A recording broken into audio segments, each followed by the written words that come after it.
అందరికీ నమస్కారం అండి. ఈసారి వీడియోలో అక్కినేని నాగేశ్వరరావు నటించిన తెలుగు నవలా చిత్రం 'అన్నపూర్ణ పిక్చర్స్' వారి 'డాక్టర్ చక్రవర్తి'. అలాగే అన్నపూర్ణ బ్యానర్‌లో 'సావిత్రికి' ఇది ఆఖరి చిత్రం. అలా 'డాక్టర్ చక్రవర్తికి' కొన్ని ప్రత్యేకతలున్నాయి. అంతకుముందు 'కాలాతీత వ్యక్తులు' అనే నవల ఆధారంగా చదువుకున్న అమ్మాయిలు తీశారు అన్నపూర్ణ వారు. దాని తర్వాత తీసిన చిత్రం 'చక్రభ్రమణం' అనే నవల ఆధారంగా తీశారండి చక్రవర్తి. 'చక్రభ్రమణం' అనే నవల ఆంధ్రప్రభలో సీరియల్‌గా వచ్చేది. సీరియల్‌గా వచ్చిన ఆ నవలని తర్వాత హక్కులు దుక్కుపాటి మధుసూదనరావు గారు కొనుక్కున్నారు. ఆ తర్వాత ఆంధ్రప్రభలోనే ఒక బ్యాలెట్ నిర్వహించారు. ఈ నవలలో ఏ పాత్రలు ఏ నటుడు పోషిస్తే సినిమాగా తీసినప్పుడు బావుంటుంది అన్నది వాళ్ళు నిర్వహించారనమాట. ఆ నిర్వహణలో వచ్చిన నటుల పేర్లే చాలా మట్టుకు ఆ పాత్రలను ఎంచుకున్నారు. అది కూడా ఈ చిత్రంలో ఒక విశేషంగా చెప్పుకోవచ్చు. అంటే ప్రజలు మెచ్చిన నటులనే ఆయా పాత్రలకు ఎన్నుకున్నారనమాట.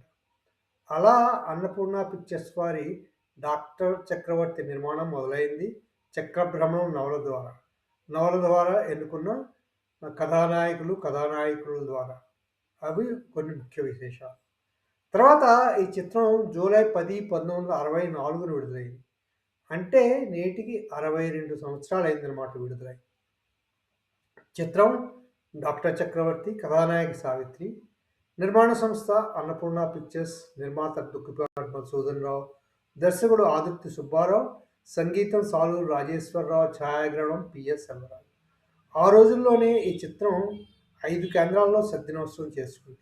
అది కూడా ఒక విశేషంగా చెప్పుకోవాలి. అది ముఖ్యంగా అన్నపూర్ణ పిక్చర్స్ చక్రవర్తి విశేషాలు.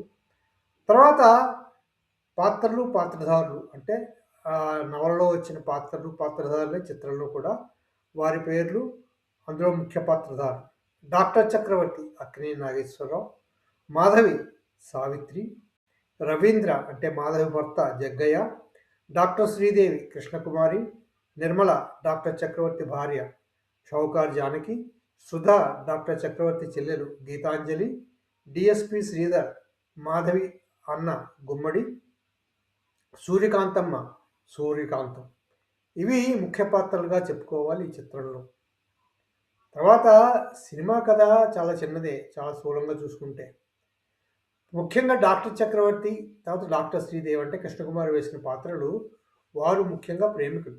కానీ చక్రవర్తి సోదరి సుధా అంటే గీతాంజలి వేసిన పాత్ర, ఆమె క్యాన్సర్ వ్యాధి వల్ల చనిపోతూ నిర్మలని అంటే షౌకార్ జానకిని పెళ్లి చేసుకోవాల్సిందిగా కోరుతుంది. దాని వలన చక్రవర్తి నిర్మలని పెళ్లి చేసుకుంటాడు అనమాట, తన ప్రేమని త్యాగం చేసి. అలాగే చక్రవర్తికి ఆప్తమిత్రుడు రవీంద్ర జగ్గయ్య వేసిన పాత్ర, అతని భార్యే మాధవి సావిత్రి, రచయిత్రి, వారిద్దరిది అనుకూల దాంపత్యం. మరణించిన తన చెల్లెలు సుధను మాధవిలో చూసుకుంటూ ఉంటాడు చక్రవర్తి. కానీ దీనికి అందరూ చిరవలు పలువులు కల్పించి సూర్యకాంతం అని వాళ్ళ ఇంట్లో పనిచేసే ఆవిడ వారి కాపురాల్లో పెద్ద జ్వాలను రగిలిస్తుంది అనమాట. ఫలితంగా రవీంద్ర మిత్రుడు చక్రవర్తిని అవమానిస్తాడు. ఆ తర్వాత పతాక సన్నివేశంలో రవీంద్ర జరిగిన పొరపాటును గ్రహించి డాక్టర్ శ్రీదేవి చక్రవర్తులతో వాళ్ళ వాళ్ళ వాళ్ళ దగ్గర నుంచి తీసుకుంటాడు అనమాట, కోరుకుంటాడు, మన్నించమని కోరుకుంటాడు. అలా చిత్రం సుఖాంతంగా ముగుస్తుంది. మాధవి ఒక బిడ్డకి జన్మను కూడా ఇస్తుంది. అది స్థూలంగా చిత్రకథ అండి. ఇదే అప్పుడు నవలగా వచ్చింది. ఆ నవలని అన్నపూర్ణ వాళ్ళు సినిమాగా తీశారు. సినిమా బాగుంటుంది, పాటలన్నీ కూడా బాగుంటాయి. తర్వాత ఈ చిత్రంలో పాటలు సాలూరు రాజేశ్వరరావు గారు అని చెప్పుకున్నాం కదా, ఆయన పాటలన్నీ చాలా చాలా బాగా ఇచ్చేశారు. ఆరుద్ర, ఆత్రేయ, దాశరథి రాశారు ముఖ్యంగా పాటలన్నీ కూడా. అందులో ఈ ఒక పాట ఈ మౌనం ఈ బిడియం ఇదేనా చెల్లే కానుక, ఓ ట్రైన్లో తీస్తారు నాగేశ్వరరావు గారు కృష్ణకుమార్ మీద. ఈ పాట చాలా బాగా చేశారు. పిఎస్ సెల్వరాజు గారు, ఆదిత్య గారు చాలా బాగా తీశారు. తర్వాత ఇంకో పాట ఎవరో జ్వాలను రగిలించారు వేరెవరో దానికి బలి అయినారు, ఘంటసాల పాట.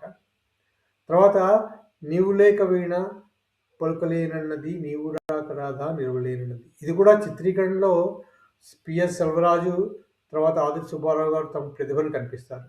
చాలా బాగా ఉంటారు ఇందులో సావిత్రి పాట చిత్రీకరణలో. ఆ తర్వాత ఇంకో పాట 'పాడమని నన్నడగవలెనా పరవశించి పాడనా'. ఆ తర్వాత 'పాడమని నన్నడగతగునా' ఇంకో పాట. అలాగే 'మనసున్న మనసే బ్రతుకున్న బ్రతుకే తోడొకరుండెను అదే భాగ్యము'. ఈ పాట కూడా ఘంటసాల పాడిన పాటే. చాలా బావుంటుంది. శ్రీశ్రీ రాశారు ఈ పాట. అది. ఇవి ముఖ్యంగా బాగా హిట్ అయిన పాటలని చెప్పుకోవచ్చు ఈ 6 పాటలు. మొత్తం 9 పాటలున్నాయి. ఇంకో పాట 'నిజం చెప్పవే పిల్ల ఎలా ఉంది ఈ వేళ'. తర్వాత 'ఒంటికి సమయం చిక్కిందా', 'ఓ ఉంగరాల ముంగురుల రాజా నీ నగుమోము చూసుకోలేరు రాజా' అని. ఇవి మొత్తం 9 పాటల సినిమాలో. పాటలన్నీ హిట్ అనమాట. అలా ఈ సినిమా 'డాక్టర్ చక్రవర్తి' మ్యూజికల్ హిట్‌గా కూడా చెప్పుకోవచ్చు ఆ రోజుల్లో. అది పాటల విశేషం. అలా అన్నపూర్ణ స్టూడియోస్‌లో 'సావిత్రికి' ఇది ఆఖరి సినిమాగా నిలిచింది. అక్కినేని, సావిత్రి కాంబినేషన్ 'ఆదుర్తి'. వీరి ముగ్గురి కాంబినేషన్‌ను అన్నపూర్ణలో ఇదే ఆఖరి చిత్రం అనమాట.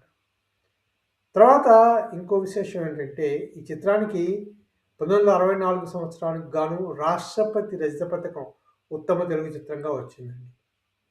అలాగే 1964 నుంచి నాటి ఆంధ్రప్రదేశ్ ప్రభుత్వం నంది అవార్డులు అంటూ చలనచిత్రాలని తెలుగు రంగంలో ఆంధ్రప్రదేశ్‌లో ప్రోత్సహించడానికి నంది అవార్డులు ప్రవేశపెట్టింది. అలా 1964లో మొట్టమొదటిసారిగా ప్రారంభించిన నంది అవార్డుల్లో మొట్టమొదటి బంగారు నంది అందుకున్న చిత్రంగా కూడా 'డాక్టర్ చక్రవర్తి' నిలిచిపోయింది. అది కూడా ఒక రికార్డు 'డాక్టర్ చక్రవర్తి' చిత్రానికి.